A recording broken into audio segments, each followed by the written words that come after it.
Hello, everybody. Hope everything's well. Now, you're familiar with this book. I talked about it in my video before you make the transition part 1. Now, in this book, which Brother Panic also talks about, one states that you need to know the pathways. I'm here to tell you that you are the pathway. Okay? I'm also here to tell you that there is no pathway to follow. And the book even makes reference to that. Okay? Now, let me read this first part for you. It is interesting that the text advised the deceased, the person making the transition, that no one has power over his or her soul. No one takes away his or her heart, and no one causes him or her to go down into the great void with those who have committed blasphemy. This suggests that the consciousness of the deceased experiences some free will in the afterlife. His decision to bond or not to bond to the sun god Atum Re. Okay? And Atum Re would be the process, talking about the process bringing you through the Duat or the magnetosphere so that you can become the being that lives beyond the stars, which we talked about, which the book makes reference to as well, the Overman, the Ultraman. Now, it says here as well, along with the feature of quantum consciousness, the metaphorical language of the deceased exhibits a second quantum phenomenon. The deceased in the afterlife is everywhere, unambiguous, essentially whole, or assuming all forms in the realm of the dead. Okay, so what pathways am I following if I'm everywhere? Do you understand what I'm saying? So how am I going to get trapped? A lot of this that she uses is mainstream scientific jargon. She's going to use a lot of stuff from NASA. Now, if you go to the previous video of mine, Earth is the center of the universe, it clearly states there that everything in science has to be rewritten if Earth is the center of the universe. Which, that's what the science is showing. But they have to use things or make up science to make it where it combines with the Copernican principle so that it doesn't disturb their worldview. Okay? He already states that in the video as well, if you haven't already watched it. Now, I want to read this next thing here. It says right here, as Neil Bohr said, there is no pathway. Yet, as an aid in understanding the quantum world, relative to Egyptian thought, this work employs the word pathway. So when we talk about this work, we're talking about the inner workings, which is already, the melanin is already doing the work for you. Bobby Hemming already said that. When you do meditations in these psychoactive substances, it speeds up that process. You also have ancestors who made the transition already, which we talked about this before, who are in the quantum world, activating that melanin in that realm, waking up you in that other realm. Okay? Now, if people are wondering what you see in the afterlife, she also makes reference to that as well. People also see this when when you do deep meditations, you take psychoactive substances that activate these particular visions, not visions, but activate this dormant ability for you to be able to see this cosmic rays, X-rays, etc. So it says here, Egyptians' descriptions of the afterlife suggest that the cyclinical transformation of deceased may allow him or her to see the full range of the electromagnetic radiation, ranging from cosmic rays, gamma rays, X-rays, to ultraviolet, visible, and infrared radiation, including microwave energy. Okay? Now, they make reference to this particular vision in this show or this cartoon, Superman, which I'm about to show you this clip right now. And the reason why I can do this is because these Jews are the ones who made up or took the idea from Superman from older texts.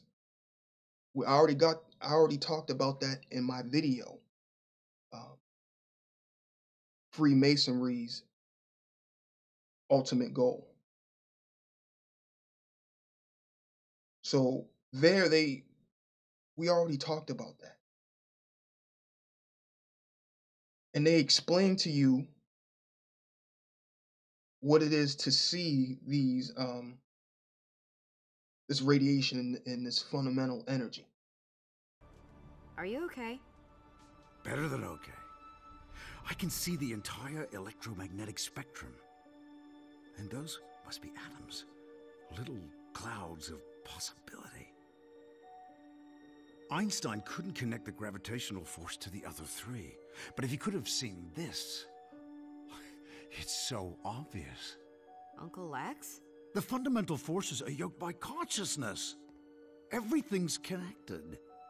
Every one. And this is how he sees things all the time. Every day.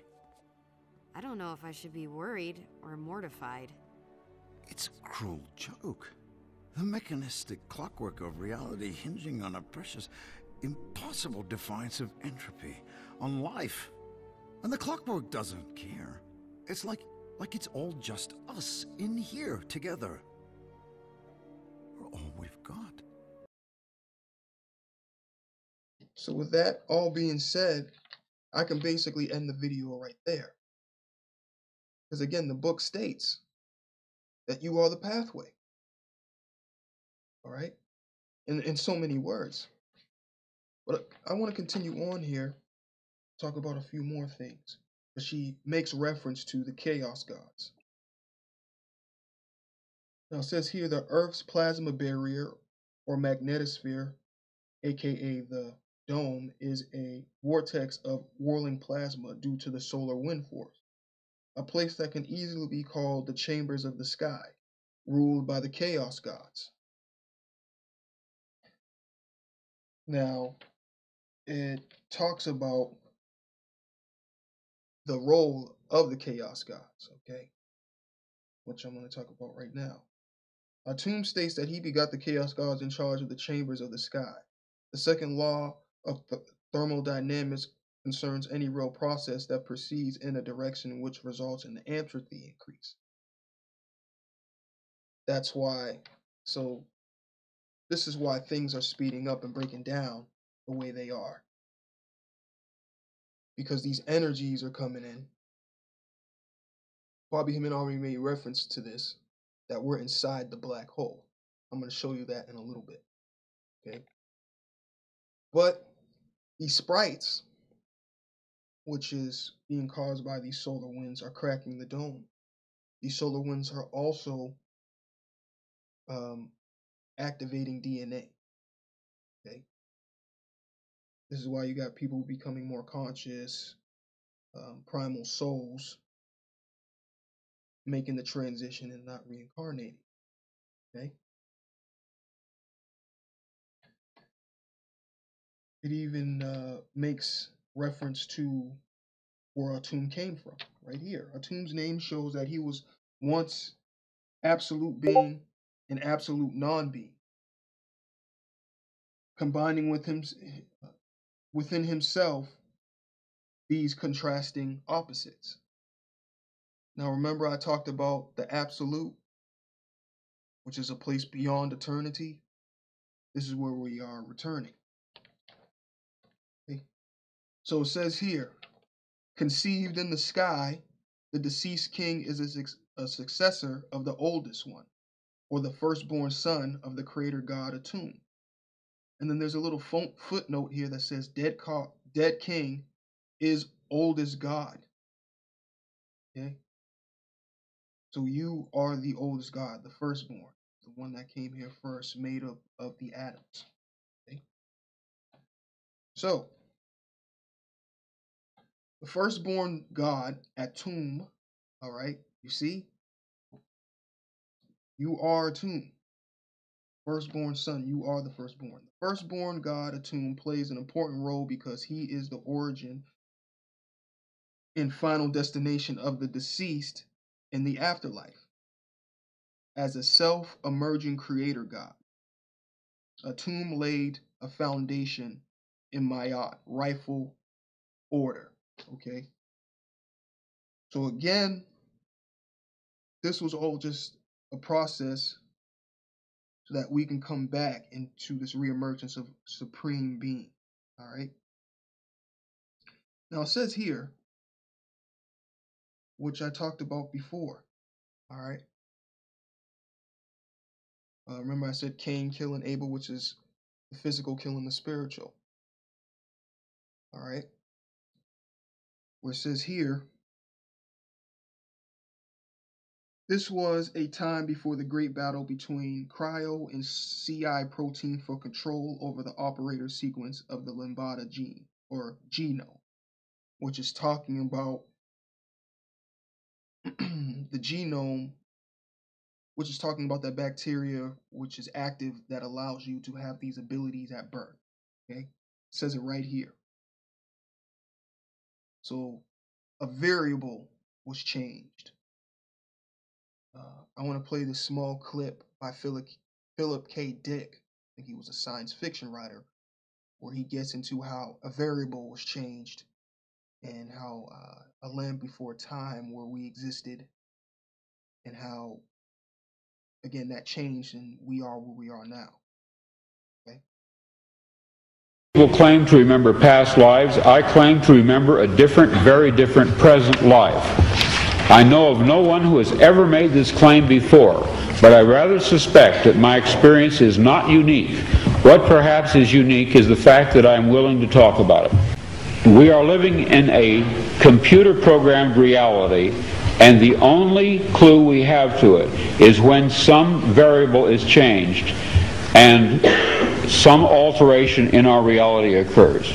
We would have the overwhelming impression that we were reliving the present, déjà vu, perhaps in precisely the same way, hearing the same words, saying the same words. I submit that these impressions are valid and significant, and I will even say this: such an impression is a clue that at some past time point a variable was changed, reprogrammed as it were, and that because of this an alternative world branched off.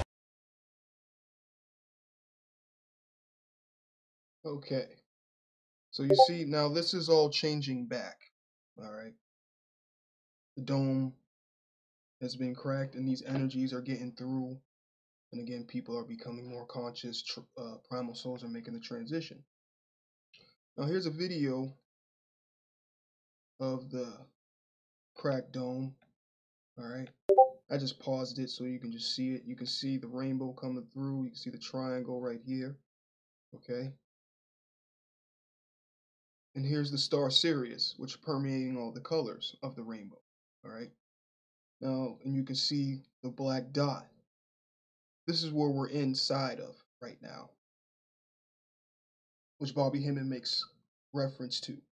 The black hole in his mid-90 lectures of us already being in the black hole. Okay. Now, I want to play this small clip of Phil Valentine. I already played it in a previous video of mine. I'm going to play it again here. Talking about the dome and how we're in kind of a Merkaba field and what the dome is actually made of. In our specific envelope, we are in what we call a a kind of a Merkaba field. And it's not glass, it's made of what I, at the time, back in those days, said was compressed hydrogen. Now, how do you compress hydrogen? There's no way to compress something that's the first element. Well, they just did it. Now that they did it, everybody's saying, well, yo, Dr. Valentine, I remember you said that the dome was made of compressed hydrogen, and that it was mind-blowing. But now, a little Indian boy, along with a European scientist, actually got hydrogen to a particular way. I don't know how it does it scientifically, so now it's reflecting.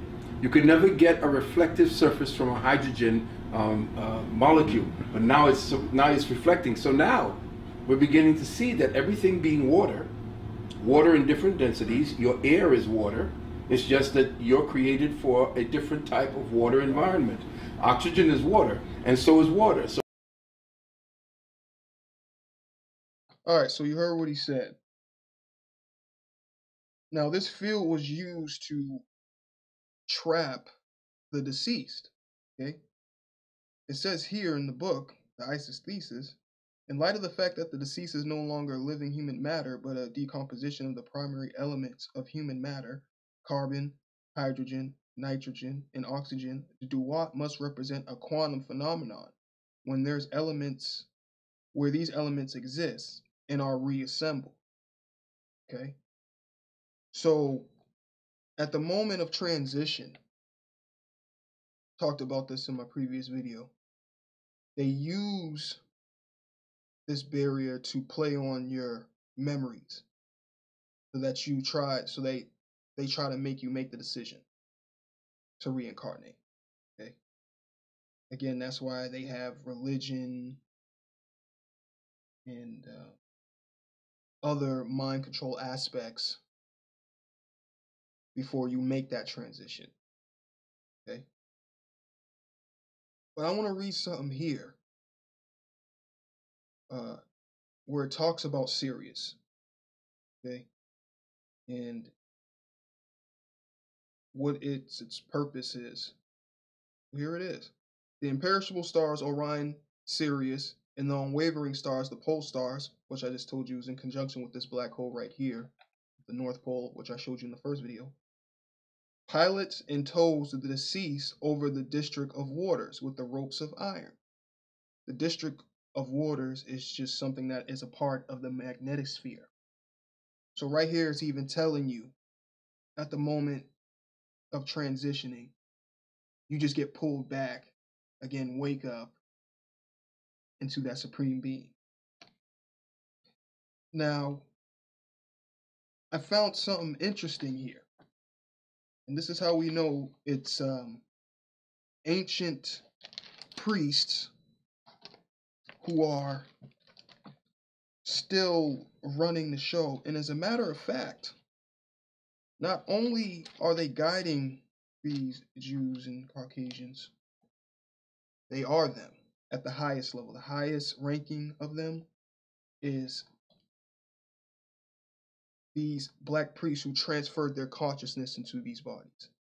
They talk about it in many movies, shows. I think one of them is called Carbon Sleeve. Okay. Now this I showed you of before in a previous video of the pyramids and showing that DNA spiral. Okay. Now the reason why things are the way they are because the world is upside down. Remember we talked about this change. It says here, repeatedly the funerary texts state that a man must not go upside down in the realm of the dead. It may be that the deceased in the afterlife or the enfolding holographic-like order perceives our material space world as upside down in a fashion similar to the Fourier transformation, just as we perceive the image on the human retina as upside down. Okay? Then it says here, finally, the funerary text reminds us of Set, who turned the land upside down. Set is the god of confusion and disorder, whose disagreement with Osiris, the deceased king, which is you, the firstborn, resulted in the injury to the eye of Osiris. Or, I mean, the eye of Horus, which is the pineal gland, which is talking about the calcification of that. So again, we going back to, at one point in time, one was born with the pineal gland fully open. But the bending of light, okay, which the pineal gland produces when in the dark, a bioluminescent light has been bent, okay? Do you see? It's telling you right here. So this DNA, again, is upside down. The hourglass has been flipped, okay? But before then, it was flipped upside down, as you see, and the DNA was being taken from these higher realms. That's why I said the pyramids need to be destroyed so that this can be freed, okay? Now, she says here, remember I was stating the black priests running them. It says here, it seems as if the pharaohs understood their afterlife as a secret cloning experiment. For the kings and nobility did their best to prevent the common folk from having the knowledge. Keeping knowledge secret from the masses was a method of screening human DNA. With this knowledge, the kings and nobility possess directions and guidelines. Okay. Now I want to play this clip from the documentary I put in the community post, this Osiris o'clock, where she talks about how all the stars pretty much follow Sirius, okay, because remember, it's beaming this universe. And how they found star maps within the coffins, which those are just cryo chambers, so that these pharaohs, excuse me, so that these pharaohs can transfer their consciousness, so that they can rule. Because this is, again, this is a family fight, a genetic war. You know what I'm saying? So they're putting their consciousness in cryostasis in these coffins, in these star maps, to bring down DNA. Okay, and screen it. She says right here. And then give those prime directives to the ones that are connected to them, to their bloodline. Okay? They talk about it in this movie right here, Immortal. Go see this movie. I talked about it, I'm pretty sure, in a previous video. Where Horus possessed this white guy to sleep with this woman right here so that they can create this blue beam. Okay? But the point I'm trying to make is that they're controlling these white people, fake Hebrews, etc., through this transferable consciousness. The high-ranking ones is these black priests, okay? Or these ancient black priests, I should say. So I want to play this small clip by her talking about those tombs and how only the nobility, certain nobility, would have these star maps in their coffins. Questions of, well, these things that may or may not have been used as clocks, but all of which definitely did use stars, and all of which definitely did introduce the idea of calendrical motion and recording, observations of stars. What are they for? Who made them? How were they used? And why do we find them in such, to us, odd places? Why do we have to look inside a coffin to find an astronomical text, or a tomb, or an underground temple in an inaccessible room that there isn't even a doorway into? And if we could grab a time machine and go back and speak to this man, he's described as an hour watcher in the temple of Amun-Karnak. He would be somebody that I would very much like to speak to, because he might be able to describe what's going on. First of all, Again, what we have is what has survived. So we only see the things that were made carefully enough, clearly enough, placed in places that are undisturbed enough, made out of materials that are durable enough to have survived. We do not see what would have existed in its totality. Even things like the sundials, the little sloping ones particularly, have a weak point, so the gnomons break off very, very easily. They seem to have been common because we have relatively quite a lot of them, but the ones that we do have are made in slightly more precious materials. The ones that are just made of plain wood or a less durable, maybe a clay rather than something precious like ivory, may not have been taken good care of. So we only have the things that have survived. All of these things are copies of other things. I don't think anybody has suggested that these are the original Ramesside star clock. There must have been a papyrus copy and probably several generations of papyrus copy.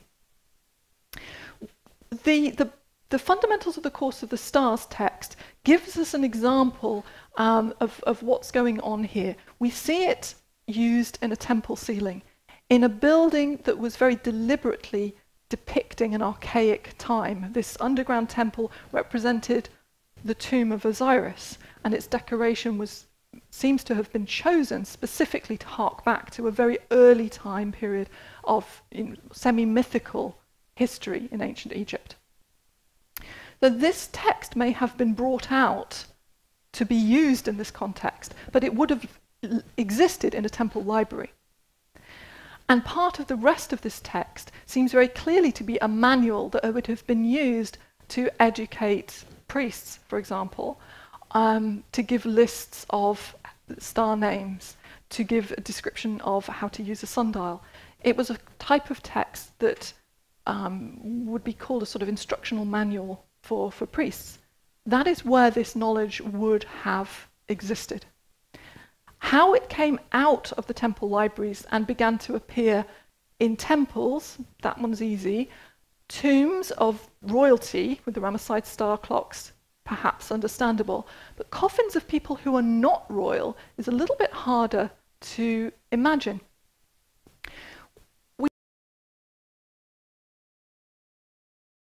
Okay, so this is the last thing I want to show you here. Pyramid shapes in the sky, which is showing you what one will become. And it only looks like that because we're looking at it through the dome. But this is what one becomes living Merkaba field. Okay? And it says here, so it seems there can be an invisible magnetic field stretched across the cosmos, an iron-rich network or bloodline, uniting an invisible starry ever-being, 1,000,000 cubits tall, in a living universe. Okay? So this picture to me here makes even more sense now. Beyond this dome is a world of endless possibilities that we came from.